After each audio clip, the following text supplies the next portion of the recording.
Hi, this is Brandy Eckman with SnoKing Beekeepers. This is session 4 of Beginner Beekeeper, and we are covering chapter 6, which is swarms and splits.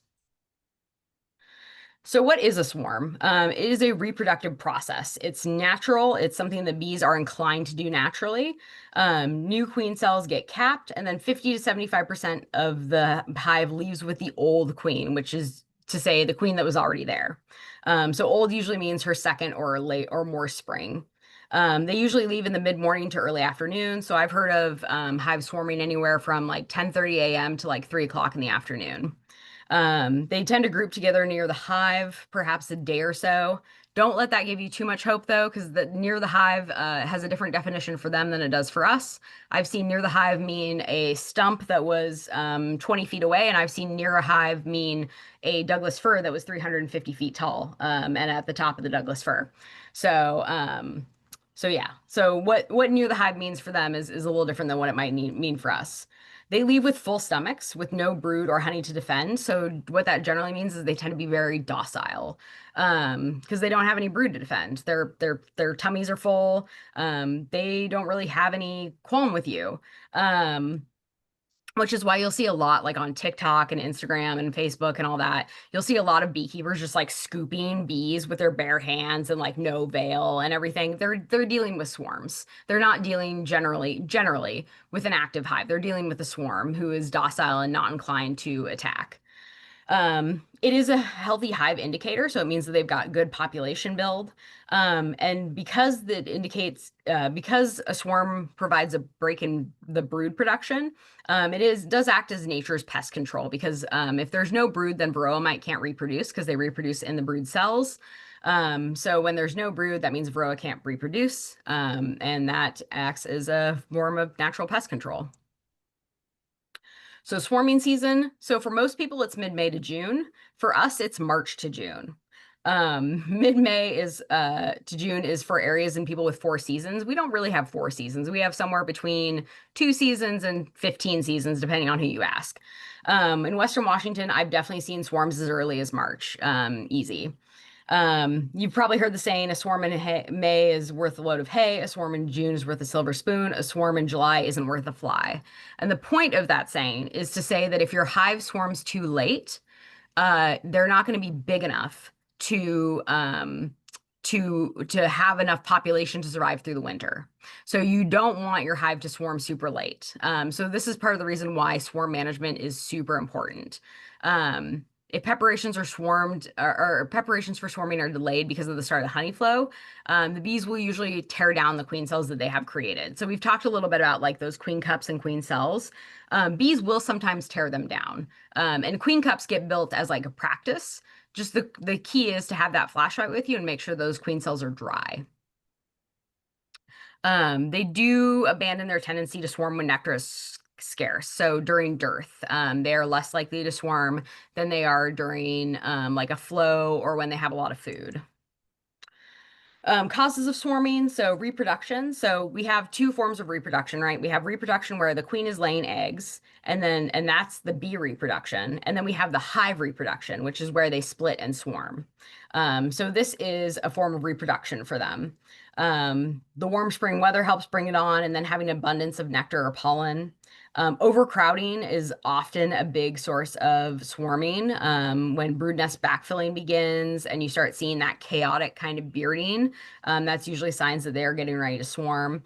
And some genetics and strains may be more inclined to swarm than others. There isn't a ton of science behind that, but there is a lot of anecdotes about, oh, well, my Russian hives always swarm every spring, whatever. My Carniolan hives build up super quick and then they swarm, things like that. So while there isn't a ton of science behind it yet, you'll hear a lot of people talk about various strains that are more inclined to swarm than others. So a hive inspection, looking for swarm conditions. So temperament can be a key indicator. Swarm cells between brood boxes. Remember, if they're in the center of the cell, or if they're in the center of the frame, excuse me, then that's a supersedure cell, which means there's something wrong with the queen. If they are at the bottom of the cell or between the bottom of the frame and between the boxes, then that means they are looking to swarm. Those are swarm cells. You can have both, which usually means that like there's kind of panic in the hive, something's gone wrong. Um, Although that's not necessarily always the case, just because sometimes bees do wild things. Nature is wild sometimes. But generally speaking, center of the frame, supersedure, bottom of the frame, swarm cells. Looking at worker brood, what kind of worker brood do you have? If she's stopped laying, but she's still like, the queen's present and there's mostly like capped larvae, and they're maybe backfilling the brood nest, those are definitely indicators of a possibility to swarm. And that means you need to add more space ASAP. Yeah, backfilling, noting if you've seen the queen, if you've seen queen cells, where are they? Were they dry, wet? Were they capped, uncapped? What was going on? So again, we've talked about notes several times and I'm going to keep harping on it. Take your notes and take checklist notes. So having something like this, I don't actually love the sheet for a few different reasons, but having something like this where it tells you what to look for is really, really helpful, especially as a beginner. So take those notes, mark down everything that you see and things that you don't see, because sometimes there are things that you're expecting to see that you don't. And that can help you mentally prepare yourself for if your hive is going to swarm. So backfilling with the brood nest with pollen and nectar. There's a couple examples here. So we've got this like spotty brood here. There's like some capped brood here, some capped brood along the edges, but then you can also see, look at all this bee bread that has been filled in here. And there's probably some nectar in there too. It's hard to see when you're not close up to the frame. And then this frame, you can see a bunch of shine in these cells, and that's all nectar. That shininess is all nectar. So when you see that, that is usually not necessarily a bad sign, but that's a sign that your hive needs more space. And you may have to do some frame rotation to help them gain that space. And remember that she lays in a spiral, right? So she starts in the center and then makes her way out. Some swarm mode indicators are queen cells with royal jelly in them. And again, they have to be swarm cells, so at the bottom of the frame, not supersedure cells. The drone brood has emerged, so there's no drone brood necessarily present. Is the queen present? If she is, there's no or few eggs or young larvae, and there may be lots of capped brood. If you see a sudden drop in her population, it's too late. She has swarmed. There is nothing you can do. If there's no queen, don't panic because virgin queens are incredibly hard to spot. They're only slightly bigger than your average worker bee because they haven't made it out, so their abdomen hasn't developed fully yet. And they may also be on a mating flight too. You don't know. And you can't know until the queen gets back or doesn't. Worker drone cells, queen cells, note the normal positions of each. So note so like the standard kind of position is that most of the frame will be worker cells, and then the drone cells will be along the bottom, and then the queen cells will obviously pop up wherever they need, as far as like either supersedure cells in the center or swarm cells on the bottom. But note where the normal position for your queen is, because that may be different. So looking for the queen cell position and condition and noting how many days old it is. So these are supersedure cells. These are swarm cells. Queen cups at the bottom of the frame will look like this in this bottom left-hand photo here. A capped queen cell will look kind of like a peanut. And then a queen cell that's emerged will be open at the bottom. They'll be elongated and open at the bottom. And then they'll usually have a flap on the top where they've kind of chewed out. Supersedure cells are generally indicative of a colony that needs to replace their queen because for some reason she's weak or damaged or has died or something has happened to her. Whereas swarm cells means they are running out of space or they feel like the hive is ready to reproduce and go. So again, look for those conditions. Note what those conditions are that you're seeing. Are you seeing backfilling? Are you seeing queen cups? Are you seeing queen cups that are wet? They have royal jelly in them already. Things like that you need to take note of. When they get the queen ready to swarm, the workers will put the queen on a diet. They exercise her and they feed her less each day. So she will have decreased egg production. She'll lose about 25% of her weight, which is pretty significant for such a small insect. And then she can fly again. And she's not going to fly to mate. She'll never mate again after she's mated for the first time, but she will fly to swarm. And they essentially follow her, with the exception of the scouts. They'll follow her scent to figure out where to swarm to. At this point, a queen can be really difficult to spot because her abdomen is no longer swollen with fully formed eggs. And especially if she doesn't have a mark, like this one actually is marked with like a number, which is interesting. Um, she's going to be really difficult to see. So sometimes it is not possible to control swarming.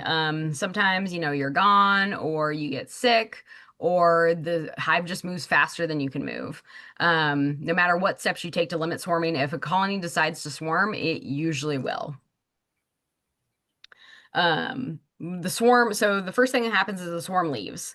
So it'll cluster nearby, and then the scouts will look for a new site, and then they will argue about the best site and democratically decide where the next best site is to go.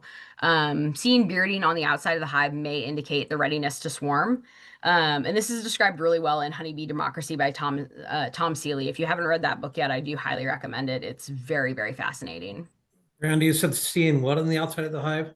Bearding. Oh, okay. Sorry. Bearding. Yeah, Yeah. beard, and Yep. the chaotic kind of bearding, where all the bees are kind of facing in different directions, and it Okay. kind of looks chaotic. Whereas bearding, for heat, one, it'll be hot out. Two, the bees will all kind of be facing the same direction to be fanning ventilation into the hive. Okay. Yeah. Um, so dancing, running, bumping, beeping, and buzzing are part of the democratic debate. So they will dance to indicate where the site is, and then they'll communicate each other by bumping, beeping, buzzing, and running around to indicate what they think of that scout site. Is it good? Is it bad? Or is there another site that they need to investigate? Meanwhile, back at the hive, depending on the strength of the hive, the colony that has been left behind decides whether or not they wish to create another swarm. So swarms that are that happen after the initial swarm, excuse me, are called, as makes sense, after swarms, and they are not uncommon. Ideally, you don't want them to happen because that's even more of your population and even more of your honey crop flying away. Um, So, if there are multiple queen cells post-swarm, the colony decides what to do. The workers can kill the unemerged queens after the first one emerges. They can allow the emerged queen to kill one another. They can allow emerged queens to sting through unopened cells, or they can allow additional queens to emerge and create after swarms. And these after swarms are always going to be significantly smaller because remember, they're going to take half of what was already half of the population and then half again, depending on how many after swarms you have. And I've heard of there being 6 or 7 after swarms happening. So if you think they're only going to after swarm once, you may not be correct. So after swarms, again, like I said, can be much, much smaller. These are pictures of after swarms here. So you can see just little teeny tiny swarms in comparison to some of the big swarms I've seen. And each one will also include a virgin queen, by the way. So they'll be flying with a virgin queen. So she'll be unmated and almost impossible to spot.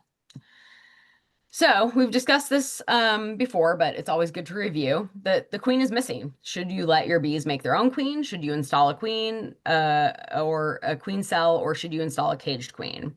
So again, we've got this queen rearing calendar. We've got this biological event as far as like the development for a worker to queen emergence, worker to worker emergence, drone egg to drone emergence, worker egg to queen mating.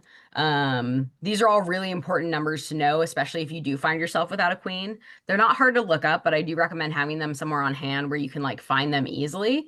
Because it can be very important to know, okay, I haven't seen my queen in 2 weeks. I think my hive might be queenless. This is what I need to do based on how many days I think they've been queenless.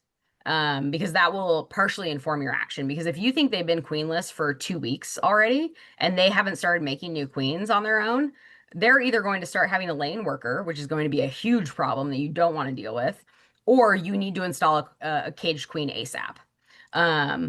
And even if you have a lane worker, you're going to need to install a caged queen. So, and then you have to deal with the lane worker, which is not fun. So knowing these numbers, knowing how, like, kind of what your countdowns are, if you do suspect you don't have a queen, is really, really good to know. So if it's a hive natural production, why control it? One is that your honey crop is flying away. So we've got our regular nectar flow period, our regular buildup here. This is kind of what your hive should look like right now. They should be like around about here. This is the nectar flow period here we're talking about is our blackberry flow. versus this one here where we've got a number of bees and then it drops in half very suddenly as the swarm flies off. And then they have to build up and they end up not really at peak with that honey flow, which means they can't really optimize and take advantage of that honey flow. After swarms may leave too few bees for survival because they're so small, and they also may, like the after swarms themselves may not survive, but also the hive that they've left behind may also not survive. Late in the year, like I said, they're really low likelihood of survival, both in the wild and the hive that's left behind. Splits themselves, doing splits intentionally, are a chance to grow your apiary. It's freebies, and it makes you a good neighbor. Having a swarm of bees fly through your backyard, while really cool and interesting, is not most people's idea of a good day. So yeah, being a good neighbor, especially if you live in a more suburban area, controlling swarms is definitely a really good idea. Barrel swarms are super rare, especially around here. Almost all swarms that you see are from managed hives, so they're someone else's bees. But that being said, if they've swarmed, they're up for grabs. So don't worry about that. The strength of the hive determines honey production. So we've got this critical mass here in thousands. So when we have 10,000 bees, there's about 2,000 foragers. Whereas if there's 50 or 60,000 bees, we've got 30 to almost 40,000 bees foraging. So a huge difference in percentage of the hive that's out foraging. So if you have a hive that is at its peak production, peak mass, you've got almost 2/3 of your hive foraging. If you capture a swarm late in the summer, can you feed them enough through the winter for them to survive? So that's a great question. The answer is sometimes. Depends on how big your swarm is, depends on how late in the summer it is. A lot of times what we recommend doing with that is merging them into another hive.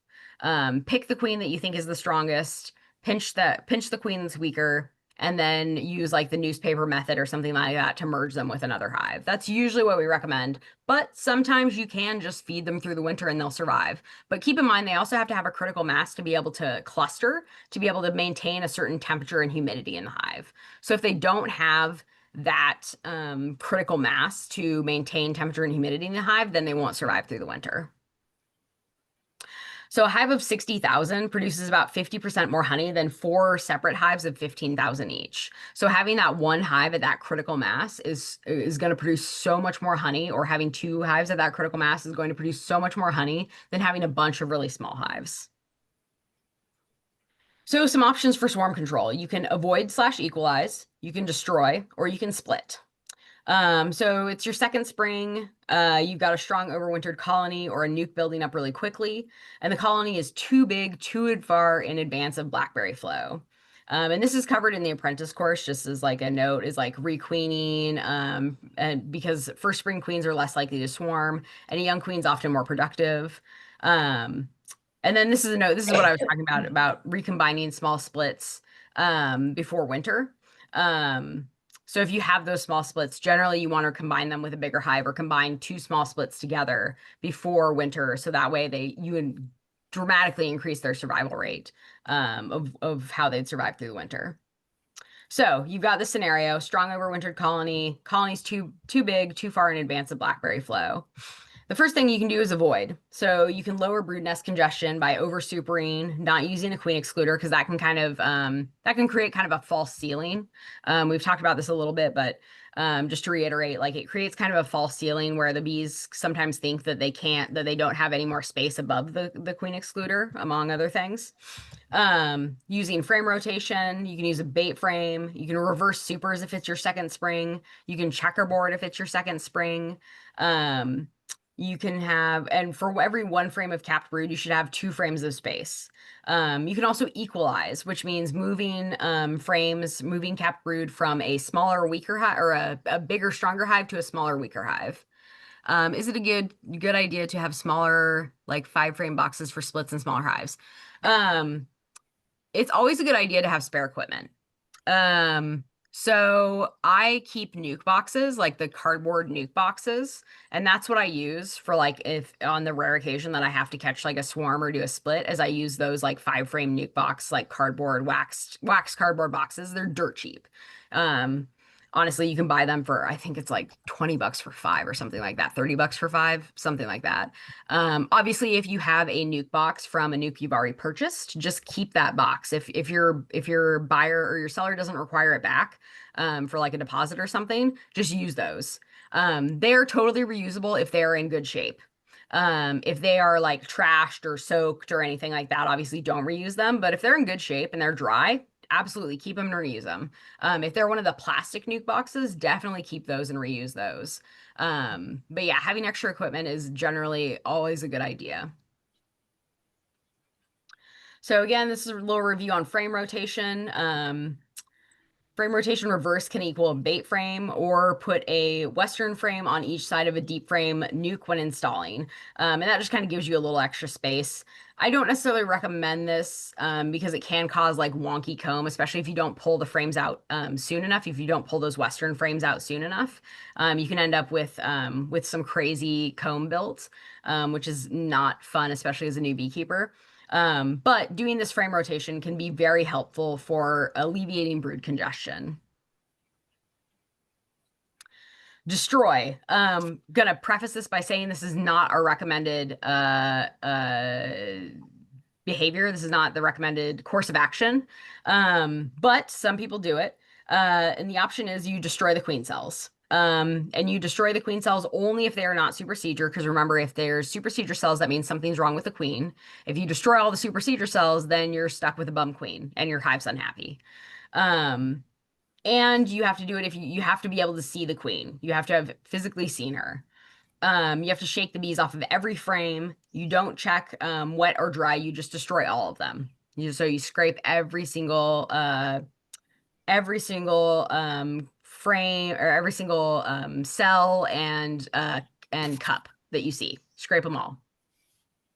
It's nearly impossible with a large hive. You're gonna miss one, which is why we don't recommend this method, because you will probably miss one and then your hive will swarm anyways. And then you will have done all that work for nothing.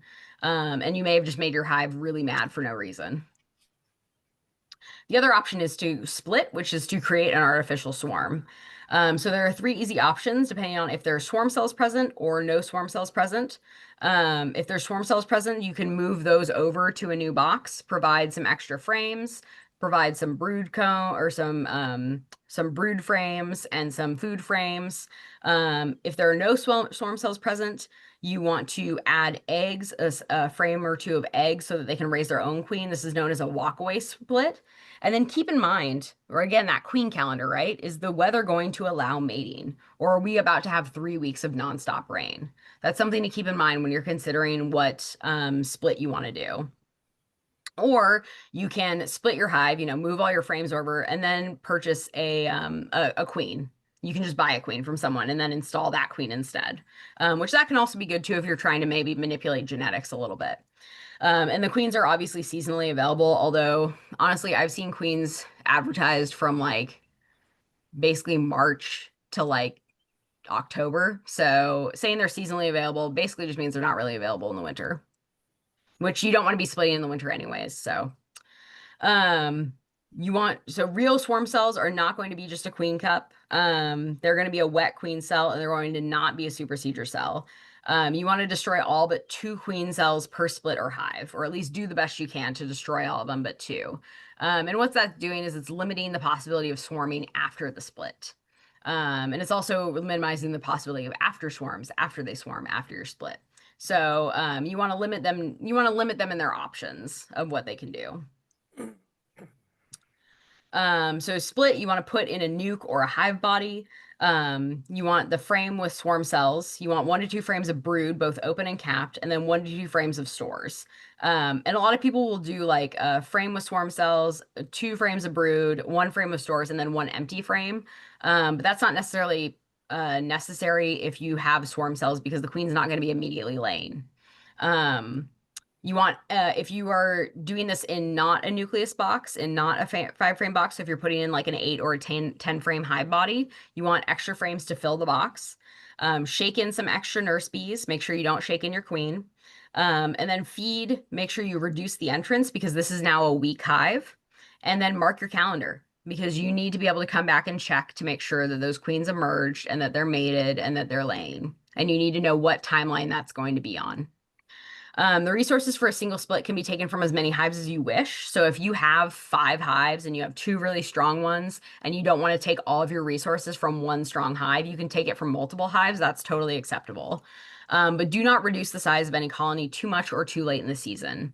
If you are worried that a hive is going to swarm, you may want to, and you don't, and it's too late in the season to split, you should look at probably the avoid equalize, right? Start making space, over super, swap frames around, equalize, right? Give some of those frames, give some of those resources to a weaker hive. You want to look at that instead of the split option. So common swarming causes for beginners, just a note that overfeeding does not cause swarming. You'll hear some like real old timers say that. It's just not true. Underfeeding, which causes like an artificial dearth, does cause hunger swarming, which is also known as absconding, which is where they just say, you know what, these conditions suck, we're leaving, bye. And that does happen. Overcrowding does cause swarming. Overcrowding, lack of space as perceived by the bees. So like a brood chamber ceiling, which can be the honey barrier, it can be the inner cover, it can be a queen excluder, or it can be an upper box that only has blank foundation. So we were talking a little bit about how to get bees to use like the blank foundation. One is to make sure that it's properly waxed, and another is to spritz like a little bit of sugar water on it to make them go up and realize that they can start building. Otherwise, they may perceive that upper box with blank foundation as like a false or synthetic ceiling. The bees will avoid outer frames against cold, thin walls. So be aware of that if you're getting closer to like winter. And absconding is no food, no brood, let's fly. So they're saying we've got no resources, there's no reason to still be here, we've got to get out of here. Absconding is not good. Absconding is not necessarily a straight up death sentence, but it's generally the hive isn't going to survive in the wild. So either somebody else is going to catch it, hopefully, or they're going to die in the wild. The ultimate queen test. We've talked about this a little bit before, but it's always good to review. If you can't find the queen, what to do. So if you have a sudden drop in population in the absence of eggs and brood and can't find the queen, just know that you may have a virgin queen that may be on a mating flight, and don't move the hive during the day. The virgin or the old dieted queen can pass through a queen excluder. She can also pass through certain reduced openings as well. Check your queen calendar. The default action is always to add open brood frame with eggs or very small larvae, and then just check back in 4 days. So if you are like, oh my God, I don't know if I have a queen, that is your default action. Avoid open brood to avoid, or add open brood to avoid laying worker development as well. Having a laying worker is going to result in only drone brood because the worker is not mated. So if you start seeing tons and tons of drone brood all of a sudden and no other brood, that's usually a big red flag. So capturing a swarm, when is it safe to try? It needs to be reachable, or at least safely reachable. You need to have a container. So this guy is using one of those cardboard boxes I referenced earlier, one of those cardboard nucleus boxes. These are like waxed cardboard.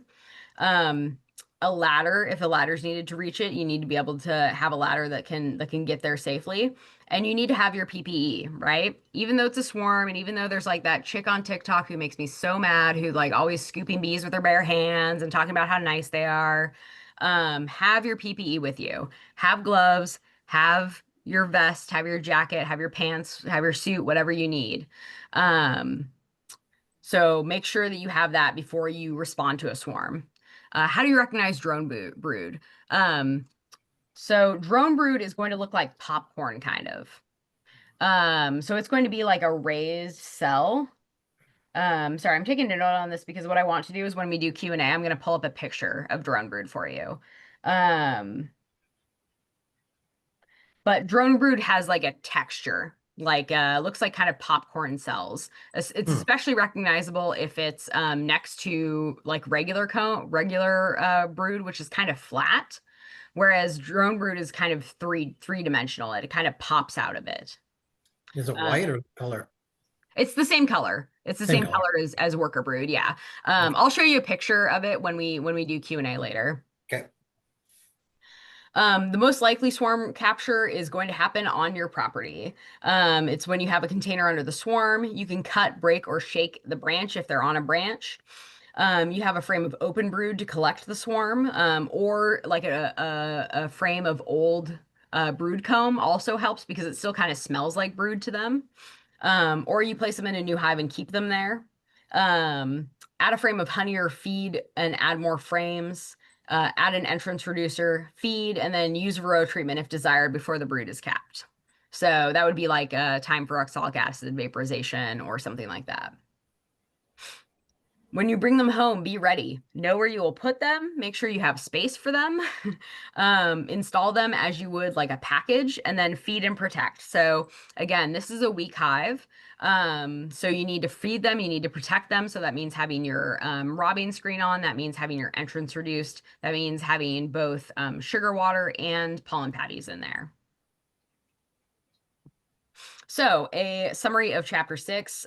We have the 3 methods of dealing with a possible swarm, which is to void, equalize, destroy, which is where you destroy the queen cells, not recommended, or where you split, which is where you make a split from your hive and essentially induce an artificial swarm.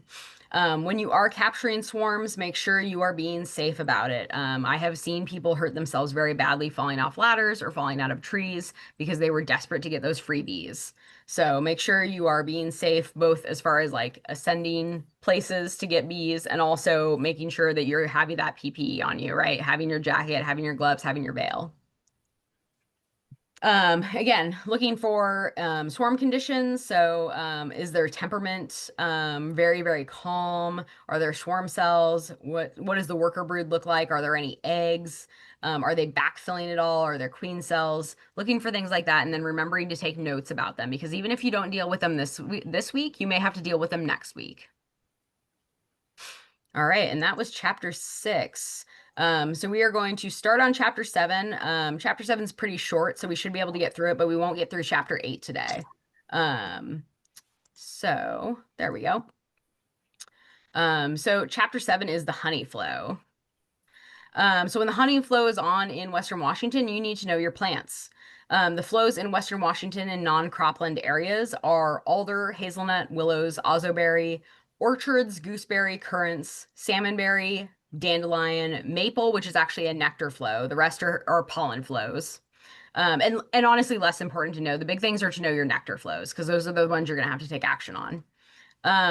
After that, there is a slight dearth. So that's about right now, right? There's a dearth. There is dogwood. There is thimbleberry is just starting to bloom right now. Buttercups are crossed out because they're not actually good food for bees. They're actually mildly toxic. They're part of the ranunculus family. And bees won't generally go for buttercups at all. Like, people are like, oh, my yard's full of these beautiful yellow flowers. My bees have so much food. No, the bees don't want buttercups. Raspberry, and then we hit the blackberry flow. And then there's a summer dearth, which may not be the case if you live in a very well-watered, in an area with a lot of very well-watered urban plantings. But it's likely that there's the summer dearth after that. And the drought means less nectar, even from native plants. So we almost always go into drought in the summer. It's something to be aware of, right? These are all these new things to be aware of, is like what's blooming and are we in drought? But drought means less nectar, even from native plants. And then after we have that summer dearth, we have knotweed and English ivy. There's also fireweed, which wasn't mentioned in here, but fireweed is usually around the blackberry flow. And English ivy is nasty honey. It smells bad and it crystallizes almost immediately in the cell. So our seasons go by the weather, not the calendar dates. We go by nature's calendar, not the Gregorian calendar. The weather always has annual variability, right? Every year is different from the last year, but it's always good to know what the last year was did, which is again why it's really important for you to take notes on things like what the weather was like when you were inspecting. You have to consider native vegetation versus European introductions. Honeybees are European, so they are always going to favor those European introductions. You should figure out when the fruit tree dormancy is there, if there's a lot of fruit trees around you, how long that lasts, when the fruit trees tend to open. Frog chorus is often a sign that the bees are starting to wake up and that everything's kind of starting to wake up. Is there a dry freeze versus a wet freeze? These are very different conditions for the bees. what the growing degree days are, and then the first and last frost dates are all great notes for your hive. So these are all really good things to know. And if you're not already like a gardener and stuff, you may be confused, like what are first and last frost dates? So these are like the annual average first and last frost of the year. So our last frost is usually actually like around now. Um, our first frost is usually around late October, early November. But obviously that varies year to year. So double check for like, and for your area code. I know not all of you are in like Snohomish or King County. So always check by your area. So plants and pollen colors. So there are great pollen sources if the weather allows collection, which always shows in wet versus dry larvae. If they don't have enough food, the larva will be dry. If they do have enough food, the larva will be wet. And this is just kind of an example. So like maple is going to be a light yellow. What else here? We got alder, which is like this brownish yellow, although that's the gray alder. I don't think we have that in this area. We have the red alder out here. Wild cherry we have out here. You may have peach trees, black cherries, things like that. Pear trees you might have. The two pollens I can always spot are Scotch broom, which looks like literally like Cheeto dust. I'm not joking. If you see bees looking like they rolled in a pile of Cheetos, that is Scotch broom pollen. And blackberry pollen. Blackberry pollen is super important to recognize because it indicates the start of the blackberry flow. And blackberry pollen is like a purplish gray color, like a grayish, like off-white purplish color. Um, so those are the two big ones that I always know. Other than that, it's like, okay, it's some shade of yellow, whatever. I may know, like I know usually what maple looks like and things like that, but those are the big ones. Pollen diversity means good nutrition. So I mentioned this a few classes ago, but y'all probably didn't pick it up on it. But we were looking at a picture very similar to this, and I said, man, that looks like good food. That is good nutrition. And it's because it's highly diverse. Lots of different colors means lots of different pollen, which means they're filling in all those nutritional gaps, right? Obviously, we know we can't get away with just eating like asparagus every day, right? We need to eat asparagus and cauliflower and maybe meat or beans or rice or something like that. We need to have variety in our diet, and bees are the same way. So having like this varied pollen here, these lots of different colors, indicates good nutrition. So pollen shortage. This is indicating, so this is Seattle, Washington. Our pollen is pretty much always available unless it's raining. So if you don't feed your bees pollen patties, don't feel too bad. Although you probably should, just because it helps them rear brood. But if you're in the Seattle area, there's pollen pretty much almost all year long. Obviously, there's October, November, December here is not really anything. But look at that density of pollen there. I mean, that is just so much pollen pretty much all year long. So as long as it's not raining, as long as they can fly out and collect it, there is pollen pretty much in the air. And boy, are my sinuses aware of it. Some pollen and nectar sources for honeybees. I do recommend screenshotting this just because it's a really good reference.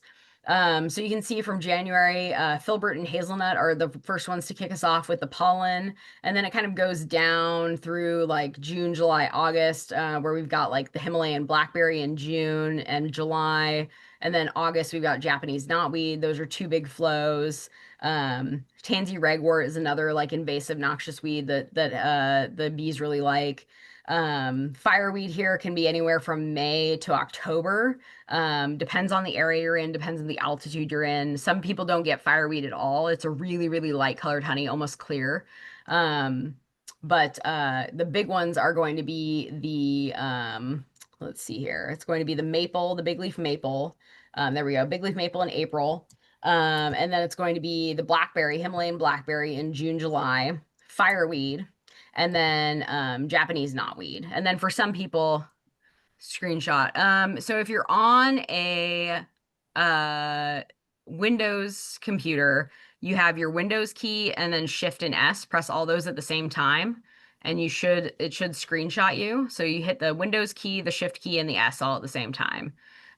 If you are on a Mac computer, I believe it's the Command key, Shift and S all at the same time. I'm not 100% on that. I don't generally use Macs. But I believe that is, I also may have sent this out too. I'm not 100% sure. If you don't get a screenshot, just let me know and I'll email you out a screenshot of this. Yeah, just let me know and I can screenshot this and send it to you. So the Goddard Space Flight Center, which is the NASA forage map, is pretty much useless to a Western Washington beekeeper. As you can see, it puts us in the same area as like Northern California and like parts of Idaho and Wyoming. And that's just not accurate at all for like our natives. Okay, Jennifer, I'll send out a screenshot. One app screenshot. Yeah, it's just not relevant to both our native plants and our non-native plants because all these areas have different native and invasive plants, and so the honeybees are going to be foraging on different things. So you may see this map like, oh, there's bee forage regions, but like it's not accurate to Western Washington. So the honey production, most forage happens within 1 to 2 kilometers or about 1/2 to 1.2 miles. So it is all about location. So this is our malt bee apiary here, kind of in the center, and this is where they're going to forage in this area here. So it seems like a big location, but you would be surprised what is or isn't within 1.2 miles of your apiary. Again, this is this is I believe the 0.6 miles around of the malt bee apiary here. Honey production can happen in up to 2 miles, but it usually doesn't happen much further than that. Oh, you'll always hear the thing of like, oh, honeybees fly up to like 5 miles. The honeybees fly up to 7 miles, but that's generally not, they don't want to fly that far. If they can help it, they want their honey, they want their nectar with nice and close to home, not too close to home, but like within 2 miles of home generally. So hazelnut, willows, and early maples are good for pollen. So we've got the hazelnut here. These are the catkins. We've got the willows here. Willows are wind pollinated, but it makes the pollen very easily for them to collect. And then these are the big leaf maples. You should have just seen a bunch of these out like within the last month.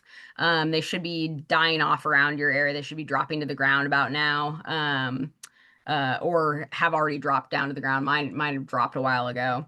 But these are the big leaf maple flowers. Fruit trees, you got apple, cherry, plum, pear. Those are always big for bees.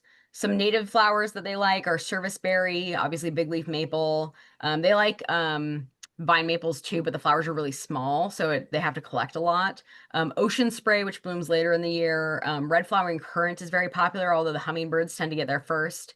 Himalayan blackberry. So this is a picture of Himalayan blackberry, but it's actually a non-native invasive plant.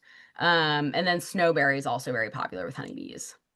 In your flower garden, you may have bachelor's buttons. Bachelor's buttons are really popular with honeybees.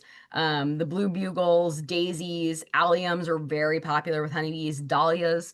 Also, if you grow like anything in the brassica family, like mustard, broccoli, cauliflower, cabbage, anything like that, and you let it go flower, you will see honeybees all over them. They love brassicas. If you have a field near you that grows brassicas and lets them go to flower, you may actually get a flow from that. Like they love brassicas.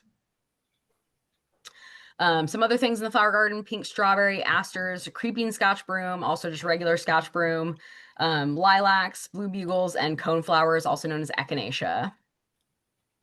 Cilantro, broccoli, like I said, anything in the brassica family, lemon balm, or also anything in the mint family. So like lemon balm, oregano, mint, catnip, anything like that, the bees will get down with. Corn, sunflower, and oregano is also in the mint family. Does honey from our brassica even taste good? I don't know. I've never had brassica honey before, but I bet it probably would taste good. Like if you've ever tasted the flowers are actually really sweet. They don't have like a bitter flavor like most brassicas do. So I don't think the honey would have like a bitter flavor like brassicas do. If you do want to plant for the bees, I highly recommend this book. I have it. It's great. The Xerces Society is based out of Oregon, they're based out of like central northern Oregon. So it's highly relevant to our area. And they have a book called Feed the Bees, 100 plants with which you can feed the bees. And they have great recommendations on planting. So if you have like a big enough property, or if you're just like, you know what, I want my property to be beautiful and I want it to be good for bees, pick up this book. Some weeds that bees like are Dutch clover, thistles, blue weed, sometimes known as forget-me-not, knapweed, and yellow flag iris, which is also highly invasive. Some non-native flowers. These two are Japanese knotweed right here. So if you're wondering what that looks like, Japanese knotweed is a big flow for us. It produces really, really dark honey. So the flavor, a lot of people think that the flavor of the honey is going to reflect the flavor of the plant, but knotweed honey is like a really dark kind of malty honey. Like I actually really love knotweed honey. It might be my favorite honey, honestly. It's like a dark, like kind of malty honey. But if you've ever tasted knotweed, knotweed tastes like rhubarb. So the flavor of the nectar does not actually reflect like the flavor of the plant. So like Brassica honey probably tastes good, even though Brassicas can be like a little bitter. Dandelions are kind of junk food for bees, but they'll definitely go after them, especially if there's nothing else. And then this is fireweed right here. So if you're wondering what that's about, fireweed makes a very light colored honey, kind of the opposite of knotweed. It's like a very light, almost clear honey. I don't get enough of it in my area to harvest it, unfortunately. Foraging in stores, building notes. Bees will fly farther to richer sources. So if they find an area with higher sucrose, they will fly up to 3 to 5 miles. So generally, more sucrose, more glucose, they're going to fly further for those sources. Toxic or deficient plants are buttercups, rhododendrons, blueberries, and dandelions. I talked a little bit about rhododendrons on one of our sessions earlier about how I have a ton of rhododendrons in my landscaping. And even right now, they're almost all open right now, and I haven't seen a single honeybee on them. Bumblebees, yes, bumblebees are all over them, which makes sense because we have native rhododendrons and bumblebees are native. But I haven't seen a single honeybee on any of my rhododendrons. They just don't they will absolutely avoid them unless there's literally no other case, which I'm feeding my bees, so there's always another option. Buttercups also generate toxic honey. Blueberries and dandelions just tend to be deficient. Like I said, kind of like junk food for bees. They're not nutritionally complete for them. Some windblown pollens are used by bees. So like I was saying about willows earlier and corn are both windblown pollens, and bees will use those. You can weigh or heft your hives. Blooms don't mean winter stores are building up. So even if you're seeing the bees come back with like a lot of pollen, that doesn't mean they're storing nectar.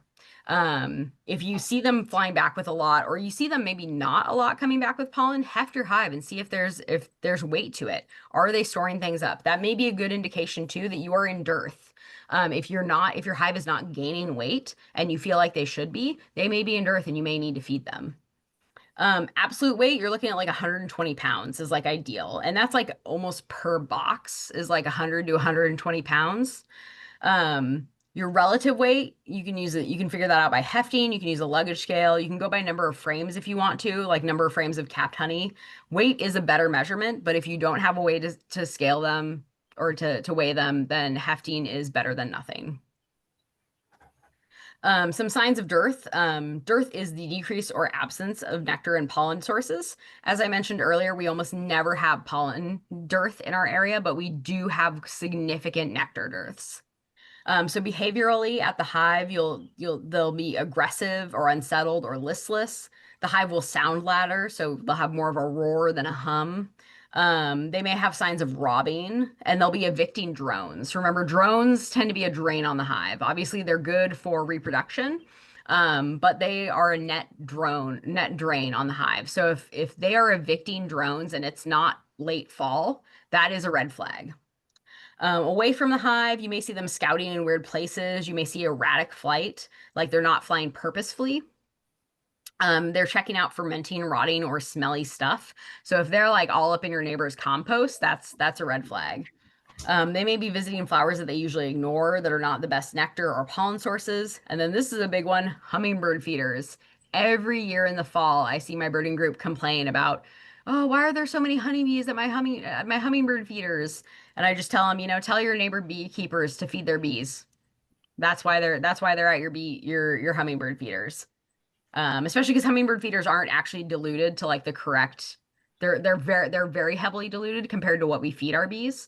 So it's not a great source for them to begin with. Behavioral signs of dearth. The stores of honey or nectar are decreasing, so the weight is going down. If they have less than 2 to 3 frames capped honey, that's definitely a big red flag. Decreasing or thinning bee bread ring around the brood nest, and perhaps less brood being reared. Fewer eggs, uncapped brood. They could even be disappearing too. Bees will actually cannibalize it if necessary.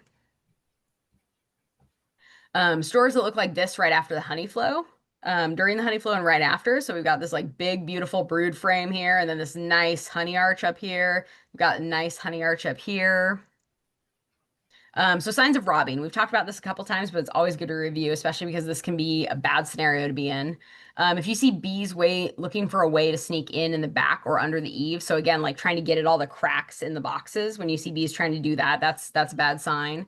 If you see a swaying powder in front of the hive, wild zigzagging cloud, if it's underway, if like the robbing is well underway, the robbers may be louder than normal. And the bees will never have pollen baskets if they're robbing. So if they're robbing, they are there for business. They are not flying in from a flower. So if you're seeing bees coming in with pollen baskets and landing and everything, that is normal. You'll see fighting, like especially on the entry board or like right in front of the hive. Robbers may be dark and shiny because the fighting wears hair off. You'll see dead bees either on the landing board or in front of the hive. Wasps and yellow jackets are a very common side effect of robbing because they're attracted by the smell of dead bees and by broken open honey. And then you'll see wax caps on the pullout board, and not just like there's an amount of wax caps that are normal to see on the landing board or on the pullout board, excuse me. But you'd see like an abnormal, like a heaping pile of wax cappings. That's bad news. Some Chapter 7 recommendations is to start noting and recording phenology in a journal. So making notes of when plants are blooming, making notes when blooms are starting, making notes when blooms are ending. These are always really good things to know, especially for like everybody's in a different microclimate. Like my microclimate is a little bit cooler than like my neighbors. So things happen a little bit later for me than they do for my neighbors. So I always watch people's like blackberry comments of like, oh, do you guys see blackberry blooming? Blackberry blooming's in my area. And I know that I've still got like 2 weeks until the blackberries in my area start blooming because I'm in a colder microclimate. So understanding the microclimate that you're in, if you're in a different altitude, things like that are all really, really important to understanding the phenology of your area. Check out which plants the bees are ignoring, make notes about those, which are they visiting. And again, this journal can be a blog, it can be a paragraph, it can be a checklist in a 3-ring binder, it can be a phone app. Just use something that you will use, right? Use something that you will consistently use. Start storing notes each time you inspect too. And start noting stores, excuse me, each time you inspect. So count your frames of honey, count your frames of pollen, heft it. If you have a luggage scale, use that, or a bathroom scale. Either of those work fine. If you really love technology, Broodminder's great for that. They make scales that go specifically under beehives. And then note the differences between hives too. If you have one hive that's like really strong and all of a sudden it starts losing weight, that is a bad sign. Either they're swarming or something's going on. All right, so it is 7:45, chapter 8. I'm going to stop it here just because chapter 8 is all about the harvest of honey, and I don't think we have enough time to quite go through that. Yeah, so we'll cover chapter 8 next time. I'm going to stop the recording.